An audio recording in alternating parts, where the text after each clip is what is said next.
कहानी की शुरुआत में जून वो एक वीडियो गेम खेल रहा था, तभी कुछ अजीब हुआ। अचानक उसके लाइव स्ट्रीम चैट में सब लोग एक ही मैसेज स्पैम करने लगे, रन गेट आउट नाउ। पहले उसने सोचा ये उसके फैंस का कोई मजाक है, लेकिन फिर उसे नेशनल डिजास्टर एजेंसी से एक इमरजेंसी अलर्ट मिला और तभी उसे बाहर से एक धमाके की आवाज आई और लोगों की चीखें सुनाई दी।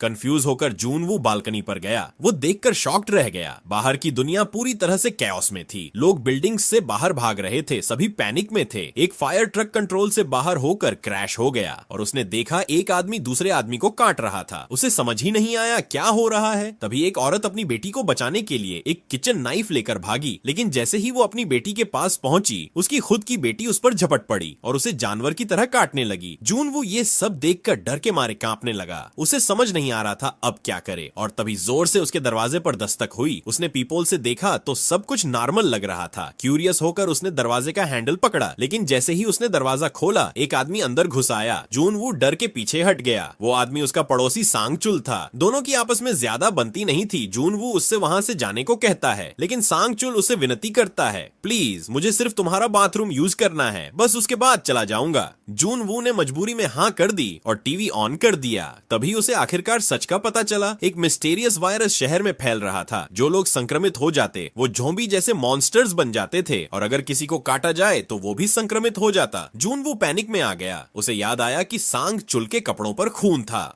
जून वो डर गया और तुरंत किसी हथियार की तलाश में लग गया। तभी सांग चुल बाथरूम से बाहर आया। जून वो ने एक चाकू उठाया और जोर से चिल्लाया, बाहर निकल जाओ। सांग चुल कहने लगा कि वो बिल्कुल ठीक है, लेकिन अगले ही पल उसकी आंखें खून से लाल हो गईं और फिर कुछ डरावना होने लगा। सांग चुल गुस्से में जून वू की तरफ दौड़ा, लेकिन जून वू ने अपनी पूरी ताकत से उसे धक्का दिया और उसे अपार्टमेंट से बाहर कर दिया। जैसे ही उसने दरवाजा बंद किया, वो अभी सांस भी नहीं ले पाया था कि एक और बड़ी मुसीबत सामने आ गई। उसके शोर मचाने की वजह से और भी खतरनाक मुसीबत आने वाली थी। बाहर सांग चुल को एक और बड़े ज़ॉम्बी ने खत्म कर दिया। ये सब देखकर जून वू की हालत खराब हो गई, तो जून वू ने तुरंत फ्रिज को खींचकर दरवाजे के सामने लगा दिया ताकि वो और ज्यादा सुरक्षित हो जाए। उसने तुरंत अपने माँ बाप को कॉल किया ये जानने के लिए कि वो ठीक हैं या नहीं, लेकिन किसी ने फोन नहीं उठाया। थोड़ी देर बाद उसकी माँ का मैसेज आया, हम अभी के लिए सेफ हैं, तुम घर के अंदर ही रहो और रेस्क्यू का इंतजार करो। रात होने पर जून वू ने अपने पास बची हुई थोड़ी सी खाने की चीजें चेक की। पहले उसने खाने को 7 हिस्सों में बांटा, लेकिन थोड़ा सोचने के बाद उसने उसे 9 हिस्सों में बांट दिया। अब कोई नहीं कह सकता था कि ये सब कितने दिन चलेगा। अगले दिन उसने इंटरनेट पर कुछ लोगों के वीडियो देखे जो मदद के लिए बुरी तरह तड़प रहे थे। उनसे प्रेरित होकर जून वू ने भी अपनी एक वीडियो रिकॉर्ड की, एक गुहार, ताकि शायद कोई उसकी मदद करे। लेकिन जल्द ही उसकी उम्मीद टूट गई। उसने देखा कुछ लोग तो अपनी बेबसी का लाइव स्ट्रीम तक कर रहे थे। अगर कोई मदद करने वाला होता तो शायद अब तक कुछ कर चुका होता। तभी जून वू की नजर अपने ड्रोन पर पड़ी और उसके दिमाग में एक जबरदस्त आइडिया आया।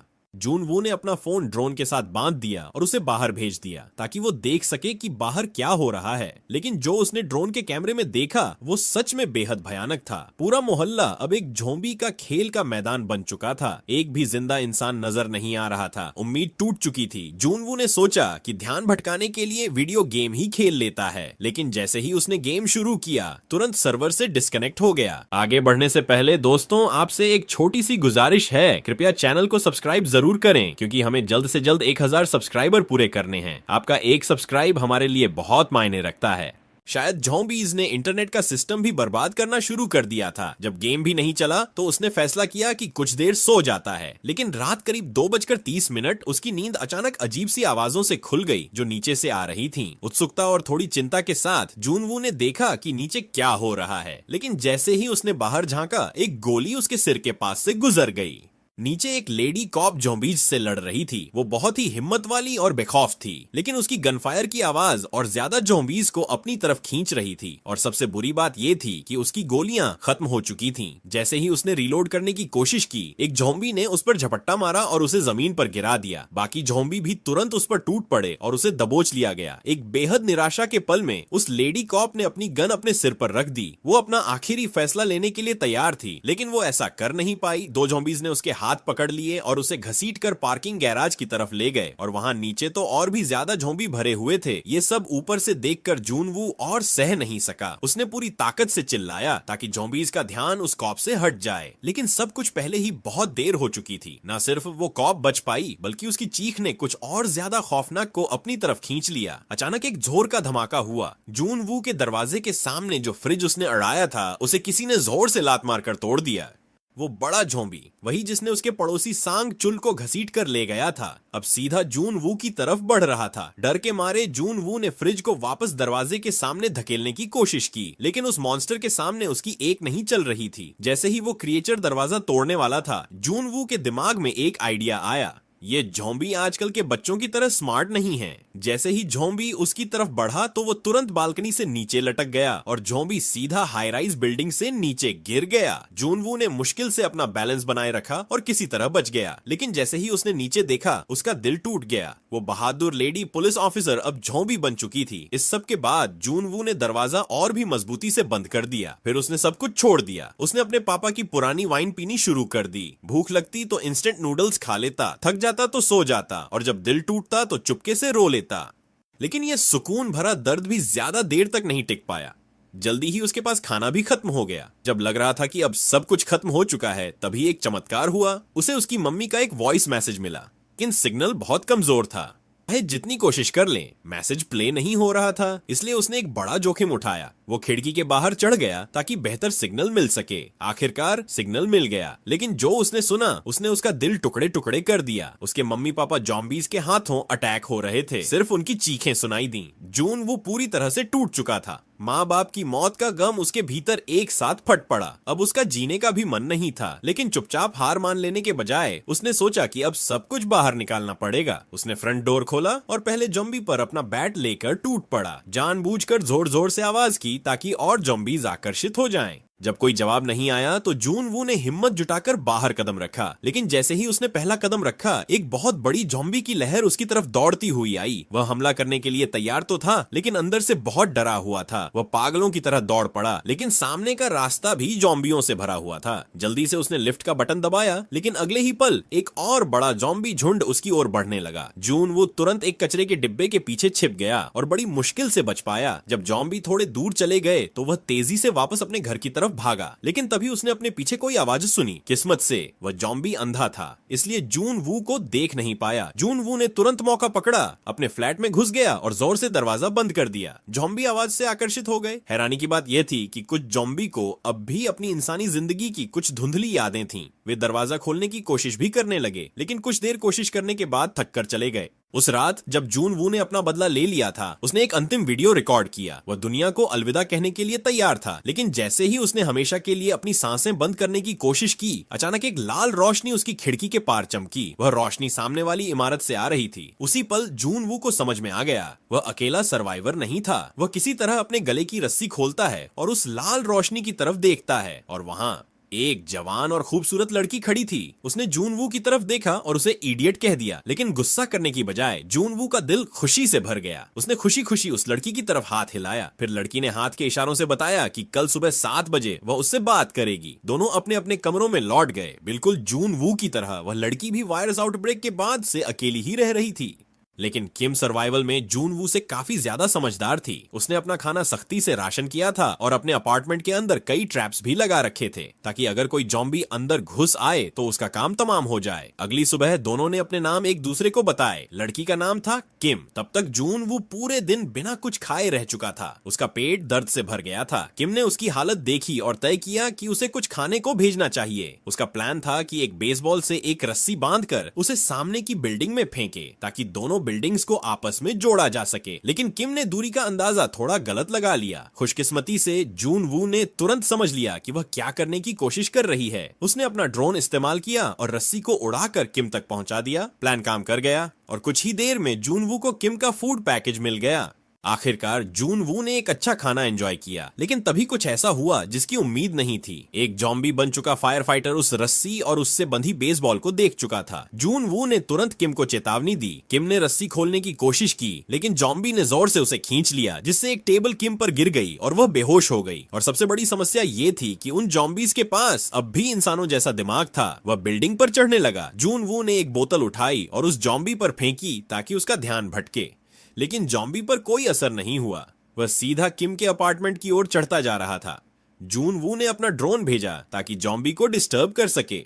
शुरू में प्लान काम कर गया, लेकिन जॉम्बी ने ड्रोन पर जोर से वार किया और उसे नीचे गिरा दिया। जैसे ही जॉम्बी किम के कमरे में घुसने ही वाला था, शुक्र है कि किम वक्त पर होश में आ गई। उस शाम तेज बारिश होने लगी। दोनों ने जल्दी से बर्तन और कटोरे निकालकर बारिश का पानी इकट्ठा करना शुरू किया। फिर किम ने अपने दूरबीन निकाले और एक दिलचस्प चीज देखी। पास की एक बिल्डिंग के 8वें माले पर कोई जॉम्बी नहीं था। वक्त धीरे धीरे बीत रहा था और उनका खाना अब खतरनाक रूप से कम हो चुका था। अगर उन्हें जिंदा रहना था तो अब उन्हें बाहर जाकर खाना ढूंढना ही पड़ेगा। उस रात जून वू ने अपने पैरों पर टॉवेल लपेट लिए ताकि कोई आवाज न हो। उसने अपना बेसबॉल बैट उठाया और दरवाजा धीरे से खोला। हॉलवे में उसे एक पड़ोसी की लाश के पास चाबियां मिली। उसने उन्हीं चाबियों से अगला अपार्टमेंट अनलॉक किया। अंदर जाते ही उसने देखा कि एक आदमी जमीन पर पड़ा हुआ था। जून वू ने एक जूता उठाकर उस पर फेंका। कोई रिएक्शन नहीं आया। थोड़ा रिलैक्स महसूस करते हुए उसने कमरे की तलाशी शुरू की। जब उसने फ्रिज खोला तो एक घिनौनी सी बदबू आई, लेकिन शुक्र है कुछ डिब्बा बंद खाने की चीजें और ड्रिंक्स अब भी सुरक्षित थीं।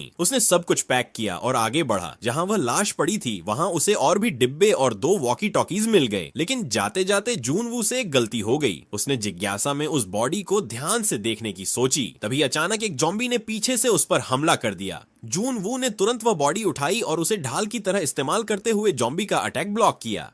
फिर बिना पीछे देखे वह हॉलवे से भागता हुआ अपने घर की तरफ दौड़ा और जोर से दरवाजा बंद कर दिया। उस रात उसने दिनों बाद एक सुकून भरा खाना खाया। खाने के बाद उसने आधा खाना और एक वॉकी टॉकी एक बॉक्स में पैक किया और रस्सी के जरिए किम की बिल्डिंग में भेज दिया। अगली सुबह वॉकी टॉकी से आवाज आई। किम थी जो उसका शुक्रिया अदा कर रही थी। एक इंसानी आवाज को दोबारा सुनना जून वू के लिए एक इमोशनल पल था। उस दिन के बाद दोनों रोज वॉकी टॉकी पर बातें करने लगे। उनकी दोस्ती ने उन्हें इस डरावने सपने में जीने की हिम्मत दी। लेकिन उसी दिन जब वे आराम से बात कर रहे थे, तभी उन्होंने एक अजीब सी आवाज सुनी, जैसे बारिश हो रही हो।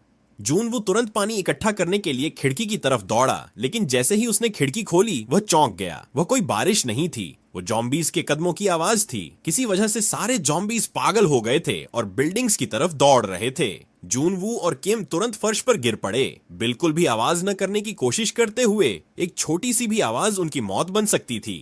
जब किम ने अपना एक्स उठाया तो गलती से एक शेल्फ गिर गई। उस आवाज ने जॉम्बीज का ध्यान उसकी तरफ खींच लिया। वो धीरे धीरे किम के अपार्टमेंट की ओर बढ़ने लगे। किम उनके कदमों की आवाज सुनकर घबरा गई। तभी जून वू ने उससे उसका अपार्टमेंट नंबर पूछा। जैसे ही जॉम्बीज उसके दरवाजे तक पहुंचे, तभी पास वाले अपार्टमेंट में एक फोन बजने लगा। जॉम्बीज तुरंत उस आवाज की तरफ मुड़ गए। पता चला कि जून वू ने उसके पड़ोसी के फोन पर कॉल किया था ताकि जॉम्बीज का ध्यान भटकाया जा सके। उसकी इस तेज सूझबूझ ने किम की जान बचा ली। अब उनके फ्लोर पर जॉम्बीज पूरी तरह कंट्रोल से बाहर हो चुके थे और उनका खाना भी खत्म होता जा रहा था। वहां रुकना अब बिल्कुल भी सुरक्षित नहीं था। दोनों ने तय किया कि वे उस फ्लोर पर शिफ्ट करेंगे जहां किम ने पहले जॉम्बी फ्री एरिया देखा था। दोनों ने जल्दी से अपना सामान पैक किया। किम ने रस्सी कसकर बांधी। जून वू ने कहा कि वह पहले जाएगा, लेकिन किम ने बिना कुछ कहे तुरंत अपने अपार्टमेंट से छलांग लगा दी। जैसे ही किम नीचे आई, जॉम्बीज हर तरफ से उस पर हमला करने लगे, लेकिन किम ने तुरंत अपनी क्लाइंबिंग पिक निकाली और जॉम्बीज को मारते हुए अपने लिए रास्ता बना लिया। ऊपर से यह सब देखकर जून वू हैरान रह गया, लेकिन तभी एक जॉम्बी ने किम को नीचे गिरा लिया। उसी पल जून वू पीछे से आ गया। उसने उस जॉम्बी को मारा और किम को खींचकर स्टेयरवेल के अंदर ले गया। नई बिल्डिंग के अंदर जाते ही उन्होंने तुरंत कांच का दरवाजा बंद कर दिया। जैसे ही दरवाजा टूटने वाला था, दोनों जल्दी से लिफ्ट के अंदर घुस गए। अच्छी बात यह थी कि लिफ्ट में अभी भी बैकअप पावर चालू थी। वो पहले ही 8वें फ्लोर को स्काउट कर चुके थे और जैसा कि उन्होंने सोचा था, वो फ्लोर काफी शांत था। दोनों ने एक सेफ रूम ढूंढने के लिए दरवाजे चेक करने शुरू कर दिए, लेकिन तभी हॉलवे में एक अकेला जॉम्बी दिखाई दिया। सिर्फ एक जॉम्बी देखकर जून वू ने हमला करने की तैयारी कर ली, लेकिन तभी स्टेयरवेल से पूरी जॉम्बीज की भीड़ अंदर घुस आई। अब यह एक फुल ऑन इमरजेंसी बन चुकी थी। किम तुरंत भागी और ज्यादा दरवाजे खोलने की कोशिश करने लगी, जबकि जून वू ने एक गेट तोड़कर उसे जॉम्बीज के रास्ते में अड्डा दिया। तभी अचानक एक दरवाजा खुला और एक हाथ ने किम को अंदर खींच लिया। फिर एक स्मोक ग्रेनेड हॉलवे में फेंका गया। एक रहस्यमयी आदमी सामने आया और जून वू को भी अंदर खींच लिया। अभी के लिए वो दोनों सेफ थे, लेकिन किम अब भी अलर्ट थी, क्योंकि उसे याद था कि ये फ्लोर तो खाली होना चाहिए था। वो आदमी उन दोनों के लिए पानी लेकर आया। दोनों थोड़े घबराए हुए थे, तो उसने कहा कि वह उनकी सिचुएशन को समझ सकता है। जब उसने पूरा पानी एक ही बार में पी लिया, तब जाकर किम और जून वू ने धीरे धीरे घूंट लेना शुरू किया। लग रहा था कि वह भी एक सर्वाइवर ही है। फिर उसने कुछ खाने का सामान निकाला। भूखे जून वू और किम ने तुरंत भेड़ियों की तरह खाना शुरू कर दिया। आदमी ने कहा, आराम से खाओ, रेडियो पर सुना है कि एक रेस्क्यू टीम आ रही है। ये सुनकर उनके चेहरे खुशी से चमक उठे। दोनों इमोशनल हो गए। उन्हें उम्मीद की किरण दिखाई दे रही थी, लेकिन तभी किम को कुछ अजीब लगा। उसने कमरे में इधर उधर देखा और नोटिस किया कि जितनी भी फैमिली फोटो थीं, उनमें से कोई भी उस आदमी से मेल नहीं खाती थी जब तक वो उससे कुछ पूछती। जून वो उसके पास बेहोश होकर गिर गया। कुछ सेकंड बाद किम की भी नजर धुंधली होने लगी और वो भी बेहोश हो गई। आदमी ने एक सेकंड भी बर्बाद नहीं किया। उसने किम को खींचकर एक बैक रूम में ले गया।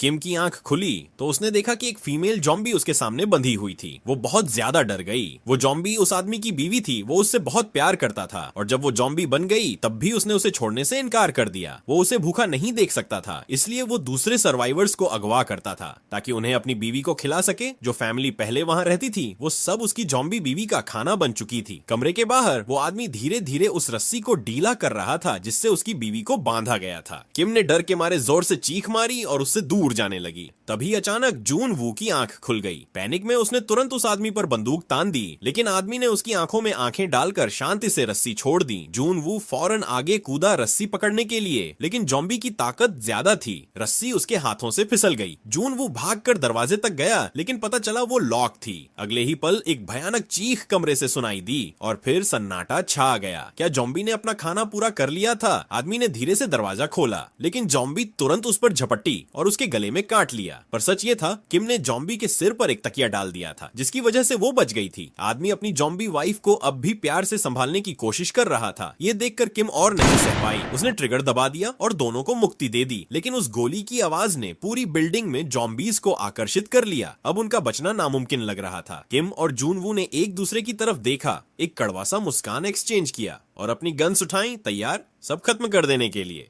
पर तभी एक तेज आवाज बाहर से सुनाई दी। दोनों खिड़की की तरफ दौड़े। एक रेस्क्यू हेलीकॉप्टर उनकी तरफ आ रहा था। उनकी आंखों में एक बार फिर उम्मीद चमक उठी। नए हौसले के साथ दोनों हॉलवे की तरफ दौड़े, जॉम्बीज को मुश्किल से चकमा देते हुए। जून वू ने एक साइकिल उठाई और जॉम्बीज के रास्ते में डाल दी ताकि उन्हें रोका जा सके। आखिरकार वे रूफटॉप तक पहुंच गए और दरवाजे को जाम कर दिया, लेकिन जितना भी वे रोकते रहे, जॉम्बीज ने दरवाजा तोड़ ही दिया। सब कुछ खत्म सा लग रहा था। तभी हेलीकॉप्टर ने उन्हें देख लिया और जॉम्बीज पर फायरिंग शुरू कर दी। किम और जून वू को बचा लिया गया। आखिरकार उनकी जान बच गई। उसी वक्त रेडियो टावर भी फाइनली रिपेयर हो गया, एक के बाद एक, और सर्वाइवर्स ने ऑनलाइन एसओएस मैसेज भेजने शुरू कर दिए, क्योंकि जब तक तुम जिंदा हो, उम्मीद कभी नहीं मरती, चाहे वक्त कितना भी अंधेरा क्यों न हो।